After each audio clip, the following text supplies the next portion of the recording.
வணக்கம்.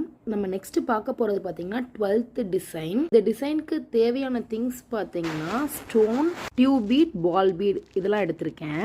First needle கீழேருந்து மேலே எடுத்து பீட்ஸ் போட்டுக்கோங்க. நெக்ஸ்ட்டு 2 டியூப் பீடையுமே கோர்த்துக்கோங்க. நெக்ஸ்ட்டு வந்து பால் பீடை கோர்த்துக்கணும். நம்ம எங்கேருந்து எடுத்தோமோ சேம் அதே லைனில் இந்த மாதிரி கோர்த்துட்டு இந்த ரெண்டுக்கும் சென்டராக கொஞ்சம் கீழே தள்ளி எடுக்கணும்.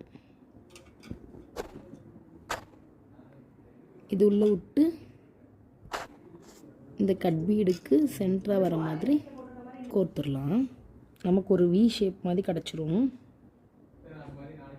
நெக்ஸ்ட்டு பார்த்திங்கன்னா ஸ்டோன்ஸ் ஃபுல்லும் இதே மாதிரி க்ளூ போட்டு ஒட்டிடணும். ஃபஸ்ட்டு ரவுண்ட் பீடை. நெக்ஸ்ட் கிளாஸில் இன்னொரு டிசைன் பார்ப்போம். Keep learning. தேங்க்யூ.